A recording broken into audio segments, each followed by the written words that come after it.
South ఆఫ్రికాతో 2 టెస్టుల series కు భారత్ సై అంటోంది. హోమ్ అడ్వాంటేజ్ తో 2 మ్యాచ్ల సిరీస్ ను 2-0తో సొంతం చేసుకోవడమే టార్గెట్ గా బరిలో దిగుతోంది.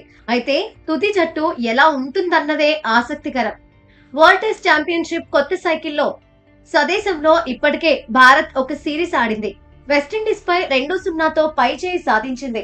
వెస్టిండీస్ పై 2 టెస్టుల్లో భారత్ ఒకే జట్టుతో బరిలో దిగింది. ఆ సిరీస్ లో రిషబ్ పంత్ ఆడలేదు. గాయం కారణంగా దూరంగా ఉన్నాడు.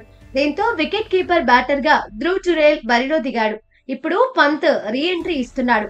ఇప్పటికే మ్యాచ్ ఫిట్నెస్ ను ప్రూవ్ చేసుకున్నాడు. పైగా పంత్ వైస్ కెప్టెన్. దీంతో తుది జట్టులో రిషబ్ ఖచ్చితంగా ఉంటాడు. మరి ధ్రువ్ జురేల్ పరిస్థితి ఏంటన్నది ఇప్పుడు హాట్ టాపిక్ అవుతోంది. నిజానికి వచ్చిన అవకాశాలను జురేల్ గట్టిగానే వినియోగించుకుంటున్నాడు. ఫామ్ లోనే ఉన్నాడు. గత 10 ఫస్ట్ క్లాస్ ఇన్నింగ్స్ లో 3 సెంచరీలు సైతం సాధించాడు. దీంతో ధ్రువ్ జురేల్ ను కూడా తప్పకుండా ఆడించాలనే డిమాండ్స్ వినిపిస్తున్నాయి. ఇదే సమయంలో పంత్, ధ్రువ్ను ఇద్దరిని ఆడిస్తే ఎలా ఉంటుందన్న చర్చ కూడా ఉంది. ఓపెనర్లుగా రాహుల్, యశస్వి జైస్వాల్ ఎలాగూ బరిలో దిగుతారు. 3వ స్థానంలో సాయి సుదర్శన్ ఆడతాడా లేదంటే భారత్ ప్రయోగాలు చేస్తుందా అనేది ఆసక్తి రేపుతోంది. 4వ స్థానంలో శుభ్మన్ గిల్ బరిలో దిగుతాడు. ఆ తర్వాత పంత్ ఉంటాడు. తుది జట్టులో వాషింగ్టన్ సుందర్, కుల్దీప్ యాదవ్, రవీంద్ర జడేజా, బూమ్రా, సిరాజ్ ఎలాగూ ఉంటారు.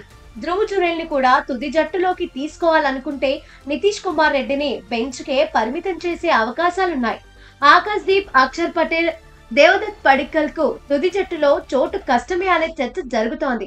మరోవైపు టెస్టుల్లో భారత్ పై సౌత్ ఆఫ్రికాదే పైచేయి కనిపిస్తోంది. ఇప్పటి వరకు 2 జట్ల మధ్య 44 టెస్టులు జరిగాయి. అందులో 18 మ్యాచ్ల్లో సౌత్ ఆఫ్రికా గెలిచింది. 16 మ్యాచ్ల్లో భారత్ సత్తా చాటింది. 10 మ్యాచ్లు డ్రాగా ముగిశాయి. 2 జట్లు భారత్ లో 10 టెస్టుల్లో ముఖాముఖి తలపడ్డాయి. అందులో 11 మ్యాచ్ల్లో భారత్ గెలిచింది. 5 మ్యాచ్ల్లో సౌత్ ఆఫ్రికా విజయం సాధించింది. 3 మ్యాచ్లు డ్రా అయ్యాయి. 25 సంవత్సరాల క్రితం భారత్ పై 2-0తో సౌత్ ఆఫ్రికానే సిరీస్ గెలిచింది. ఇక టెస్ట్ సిరీస్ లో కొందరు భారత క్రికెటర్లు మైల్ స్టోన్ ను అందుకునే అవకాశం ఉంది. 4000 పరుగులు పూర్తి చేయడానికి కేఎల్ రాహుల్ 15 పరుగుల దూరంలో ఉన్నాడు. 161 పరుగులు సాధిస్తే 3000 పరుగుల క్లబ్ లో శుభ్మన్ గిల్ చేరతాడు. 8 వికెట్లు తీస్తే సౌత్ ఆఫ్రికాపై జడేజాకు 50 వికెట్లు కంప్లీట్ అవుతాయి.